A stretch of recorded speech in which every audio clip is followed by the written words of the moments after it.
We don't know, right? He took 2 horrific beatings from Tyson Fury. Yeah. They had to take something out of him. That third fight was one of the worst beatings I've seen in a big fight in a long time. We will plough on. Huge fight here, the biggest fight at light heavyweight for a UK fighter, certainly that since I've been following the sport. From our side of the pond, a lot of people are giving Callum Smith a chance in this fight, and I know American boxing fans can often accuse us Brits of backing our guys too much. Perhaps from, I'm not going to say a more objective point of view, but from an outside point of view, how much chance do you give Callum Smith against Artur Beterbiev this weekend? I give him a good shot for sure. I mean, he's an A+ puncher. Well, I shouldn't say A+, but he's a top puncher. He's shown at 175 so far, albeit against very limited opposition. So that does give you some pause. Doesn't mean he can't do it on the top level, but we haven't seen it yet, and he's been woefully inactive. So that's concerning as well. Also concerning is that in his one fight on the elite level, he lost every single second of every single round. Again, albeit with caveat, that was against Canelo Alvarez. So, but look, I think Callum Smith, I think 175 is a much better weight for him. We just saw him here. He's a big guy. I don't know how he made 168. I think he has a nice lanky puncher's frame. And we've seen that Beterbiev is vulnerable. He can be hurt. He's been dropped. And I think, Callum's going to have to catch him and counter him and time him. And if he can, he can get to Beterbiev's chin first, he can get him. A lot of people seem to think Callum's best chances early in the fight, and as the fight progresses, if Artur gets into its gears, that it could be a long night and a tough night for Callum Smith. Do you think Callum Smith has to stop Artur Beterbiev in the first half of the fight? I think that's his best chance for sure. I mean, Beterbiev, like you said, when he gets going downhill and in a rhythm, he's a really tough guy to beat. He starts busting you up. He's incredible at controlling range and distance. And I think the pressure he applies round after round. We saw it against Anthony Yarde, right? Anthony Yarde was giving him a good fight. Anthony Yarde, I thought, hurt him at one point. Beterbiev, his punch is just so sharp. And, look, he's going to be 39 later this month. He's going to get old at some point, and maybe it's this fight, and maybe Callum Smith is the guy to push him over that hill. We don't know. We'll talk a bit about Beterbiev, Bivol. It's essentially, it sounds like it's a done deal should Artur come through on Saturday night. How do you see that fight playing out? It's one that's been in the making for a very, very long time. I personally feel as if I've noticed a bit of a shift in the narrative. I think if you asked people 2 or 3 years ago, you might have seen Beterbiev as a more strong favourite than people are saying now. I'm seeing a lot more people picking Bivol. How do you see the fight now? Should it get made after this? There's not a single fighter in boxing that I would pick over Dimitri Bivol. I think he's a fantastic fighter. I think he's perhaps a generational fighter, I mean, look at the way he beat up Canelo Alvarez.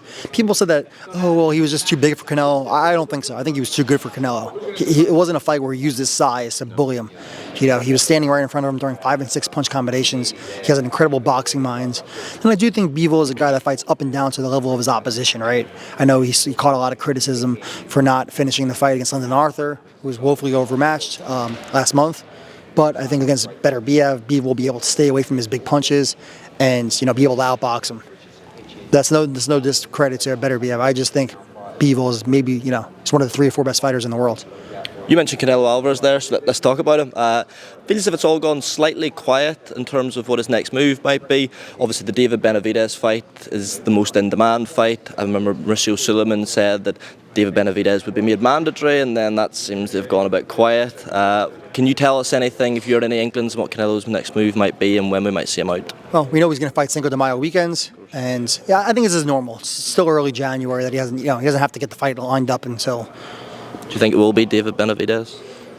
I do think it'll be Benavidez in September if it's not in May. Because people say, Canelo's ducking him. Look, I've never known Canelo to duck anybody. He fought Austin Trout when no one wanted to fight him. He fought Arizona Dilar when certainly no one wanted to fight him. So I don't see why Canelo would just start now. So he has 2 more fights left on his PBC deal. Benavidez, of course, is also with PBC. I do believe that we're going to see it in either May or September, but it just sort of feels like September is more likely. There's not a lot of options there for Canelo in May. If he doesn't fight Benavidez, then who does he really fight? Jamal Charlo? No one wants to see that after the way his brother performed. And how do you sell it to the public at large? They're going to think it's a rematch, right? Maybe. So I hope we see it in May. Just a couple of quick ones on the heavyweight division before I let you go, Mike. So Anthony Joshua, Francis Ngannou looks all set for March 9th in Saudi Arabia. Mixed reception from the fight online, as you can imagine. A lot of people see it as a live fight, given what Francis did against Tyson Fury, and some people essentially calling it a cash grab. How do you weigh it up? I like the fight. I mean, it's hard to knock it after the way Ngannou performed against Fury. You know, whether Fury didn't train or was fluky or whatever, like I think Francis Ngannou earns another big fight with that performance. And it's not like there's a lot of options for AJ right now. Like, do we really want to see the Parker fight? We already saw that fight.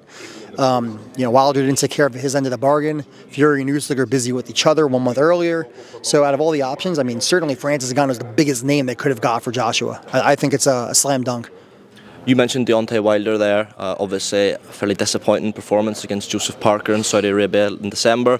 A lot of people questioning whether Deontay's heart's still in it anymore. Will he carry on?